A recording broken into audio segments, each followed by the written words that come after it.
Muito bem, este é a Conexão Futura aqui na tela do seu canal Futura na TV e também na internet. Saiba tudo sobre o nosso programa acessando o site que é futura.org.br/Conexão Futura. Aqui você encontra os nossos episódios mais recentes e também pode ficar sabendo aí tudo que rola nas nossas redes sociais, clicando aqui embaixo nos nossos perfis. E o número de deslocamentos forçados causados por guerras civis e conflitos internacionais já afeta cerca de 52 milhões de pessoas em todo o mundo, segundo dados da Acnur, que é a agência da ONU para refugiados. Embora o Brasil ainda receba menos refugiados do que a Europa, por exemplo, nosso país tem sido cada vez mais procurado como o destino das pessoas que atravessam fronteiras buscando recomeçar a vida em territórios de paz. Em 5 anos, o número de refugiados aqui no Brasil dobrou, chegando em agosto de 2015 a 8.400 pessoas. No entanto, apesar da legislação brasileira garantir identificação civil, carteira de trabalho, passaporte e proteção para refugiados, eles enfrentam um grande desafio de adaptação, principalmente com a entrada no mercado de trabalho.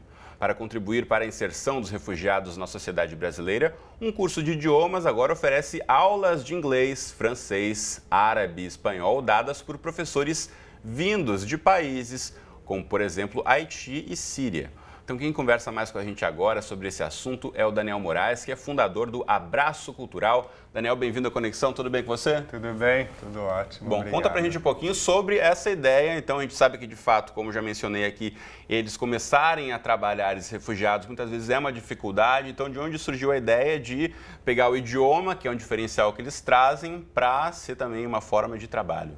Sim, o Abraço Cultural começou de dentro do Atados, que é um site que conecta ONGs e voluntários, e depois a gente trabalhar diversas formas com refugiados, engajando voluntários nessas ações, a gente queria promover alguma coisa que realmente impactasse no longo prazo, que a gente conseguisse inserir eles no mercado de trabalho, que é a maior dificuldade encontrada. Então, a gente entrou em contato com algumas ONGs que trabalham diretamente com os refugiados, que já tem esse público, então começou em São Paulo isso, e a gente via que muitos refugiados tinham muitos talentos e que as pessoas não conseguiam ver esses talentos e viam só as dificuldades. Então, a gente alterou esse olhar para enxergar os talentos deles, a cultura deles, os idiomas que eles fazem, e com isso a gente começou a ter a ideia de fazer o Abraço Cultural. Bom, muito bacana pensar por esse ponto de vista também, que normalmente, né, quando se relata aí a trajetória desses refugiados, o destaque é sobre as dificuldades, o motivo de terem saído de seus países, mas de fato cada um traz aí uma história de vida e muitos conhecimentos, muitas vezes, que não são tão reconhecidos e aproveitados por aqui. Então conta pra gente, no estado de São Paulo já aconteceu a primeira turma, agora chegando aqui ao Rio de Janeiro também, então como foi os primeiros meses desse trabalho por lá? Bom, em São Paulo a gente começou com a ideia de fazer um curso de idiomas em que refugiados são os professores. Essa foi a nossa ideia e a gente abriu para voluntários criarem isso com a gente. Então a gente começou com voluntários de comunicação para ajudar a gente a divulgar essa ideia, de pedagogia, então a gente chamou professores que são formados em francês, inglês, espanhol e árabe para ensinarem aos professores do Abraço Cultural como formatar uma aula, como fazer um material didático. E a gente formatou um material didático para o Abraço Cultural. E a gente chamou uma equipe de comunicação e de administração para administrar os alunos inscritos no curso. Então, todo esse processo que a gente fez com voluntários aumentou toda a rede que a gente criou para fazer o Abraço Cultural. E aí, quando a gente lançou em São Paulo, há um ano atrás, o curso explodiu e teve muitos alunos interessados, então foi muito bom para a gente ver isso também. Muito legal. Deixa eu aproveitar e já mostrar o site para você que quer saber mais informações sobre o Abraço Cultural. Vai aparecer aí na tela para você. E eu queria que você falasse um pouquinho sobre esse treinamento que os professores têm, né? Porque a gente sabe aí, como dissemos, que eles vêm com uma diversidade de conhecimentos, nem sempre aí voltados para a didática ou para a pedagogia. Como é que é formatar, então, esse espaço, na verdade, do que será uma aula ministrada por um desses professores? Foi bem desafiante, assim. No começo a gente não sabia como seria, mas a gente conseguiu formar um grupo de pedagogos muito bons, tanto em São Paulo quanto no Rio, que está começando essa semana também o Abraço Cultural. Então a gente preparou pedagogos nas diferentes áreas, nas diferentes línguas, e a gente fez uma imersão de um mês com os futuros professores do Abraço Cultural, primeiro ensinando para eles e ao mesmo tempo selecionando quem seriam os professores do Abraço Cultural. Só que a gente fez uma imersão que foi aberta também, na expectativa de que quem forem os professores que não puderem ser inseridos pelo Abraço Cultural pudessem se virar sozinhos também e conseguir fazer aulas particulares pela sua própria rede. Então, essa rede que a gente criou de voluntários foi mais valioso para o Abraço Cultural realmente dar certo. E a gente viu que tinham pessoas que, às vezes, tinham experiências também como professores, mas também experiências como professores de história ou engenheiros, e essas experiências todas contribuíram para a gente inserir isso dentro do curso. Então, o curso do Abraço Cultural, na verdade, são 2 vezes por semana de aulas de idiomas, e a cada 15 dias a gente faz uma aula cultural, em que a gente junta e fala sobre a cultura, sobre dança, sobre música, sobre gastronomia dos países da Síria, do Haiti, de Congo, de Costa do Marfim e tudo isso. Muito bacana, porque de fato, né, a língua é parte sempre de uma cultura, e você ter aí alguém, um representante que traz esses conhecimentos também para poder compartilhar com os alunos, fica uma aula ainda mais rica. Sim, e a gente vê que nas escolas tradicionais, por exemplo, o francês, você aprende a cultura da França, Torre Eiffel, Paris. E no Abraço Cultural, não, a gente aprende a cultura dos países dos refugiados, do Congo, da Costa do Marfim, do Haiti, por exemplo, no caso do francês. E para os refugiados, que diferença você percebe que já tem feito, na verdade, eles poderem ser professores, poderem trocar também, receber um pouco desse momento dentro da sala de aula com os alunos brasileiros também? O que já tem feito de diferença para a adaptação deles aqui? Pô, é muito legal, porque eles chegam com uma vontade muito grande de começar uma nova vida, né? Então, eles estão muito animados e querem agarrar isso com todas as forças, sabe? É uma oportunidade que a gente deu para eles e que eles realmente se apropriaram. E aí começou uma troca muito boa também. Então, a gente acaba aprendendo muito e eles também ensinando pra gente, dos dois lados.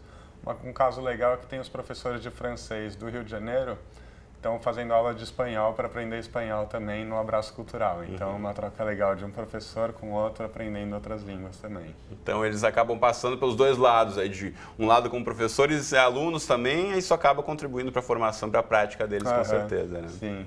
Agora, em relação à legislação brasileira, a gente sabe, como já mencionei na abertura do programa, tem essa previsão aí de receber os refugiados aqui. Agora, a gente sabe que na questão do trabalho, muitas vezes dificulta em relação à legislação, contratação. De que forma, então, esses professores têm conseguido aí superar essas dificuldades, apesar desses trâmites burocráticos que muitas vezes emperram aí o bom desenvolvimento e adaptação?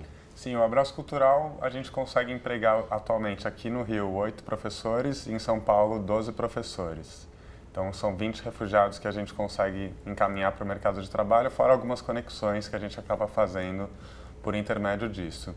Mas a gente vê que falta muito as empresas se empenharem em realmente abrirem portas para outras pessoas e tirarem um pouco o preconceito de que são refugiados. Essa palavra às vezes traz carrega um fardo às vezes maior do que é realmente. São pessoas que vêm com uma vontade super grande de ter uma nova oportunidade, ter uma nova vida no Brasil. Então seria ótimo se as empresas começassem a abrir mais as portas para fazer isso.